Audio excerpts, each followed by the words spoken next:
ગુજરાતભરના તાજા અને સચોટ સમાચાર મેળવવા માટે અમારી રાષ્ટ્રીય સમાચાર ચેનલને સબસ્ક્રાઇબ કરો અને બેલ આઇકન પર ક્લિક કરો। મળતી માહિતી પ્રમાણે જહાંગીરપુરા વિસ્તારમાં આવેલા EWS આવાસમાં 22 વર્ષીય તેજસ સુરેશ રાઠોડ રહેતો હતો। પરિવારમાં માતા અને 3 બહેન છે, જેમના મેરેજ થઈ ગયા છે, જ્યારે પિતા વર્ષો પહેલાં ગુમ થઈ ગયા હતા।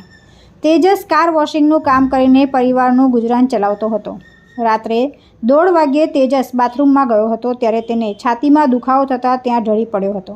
સવારે 4 વાગ્યે માતા જ્યારે ઉઠ્યા ત્યારે દીકરો ન દેખાતા તપાસ કરી હતી। દરમિયાન દીકરો બાથરૂમમાં ઢળી પડેલો મળતા આસપાસથી લોકોને બોલાવીને તેજસને એક્ટિવા પર નજીકના ખાનગી હોસ્પિટલ લઈ ગયા હતા।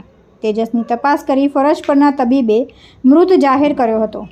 ત્યારબાદ તેજસના મૃતદેહને પોસ્ટમોર્ટમ માટે સિવિલ હોસ્પિટલમાં ખસેડવામાં આવ્યો હતો। તમારું નામ? શિવપ્રસાદ મુનિ।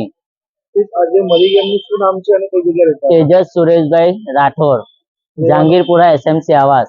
કઈ રીતે એમની ડેથ થઈ?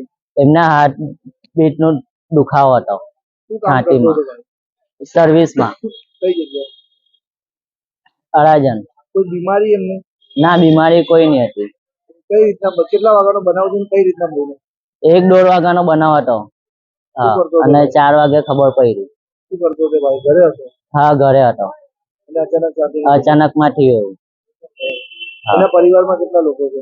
પરિવારમાં એમાં એની મમ્મી ને 2 જણ જ રહેતા હતા। 2 બેન છે, તેના લગ્ન થઈ ગયેલા છે। 3 બેન હતી, લગ્ન થઈ ગયા। એકના એક દીકરાના મોતના પગલે માતા પર આભ તૂટી પડ્યું હતું। આધારસ્તંભ ગુમાવી દેતા પરિવારમાં શોકનો માહોલ છવાઈ ગયો હતો।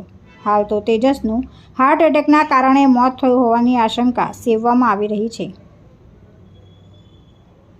તુલસી શર્મા સાથે રાષ્ટ્રીય સમાચાર, સુરત।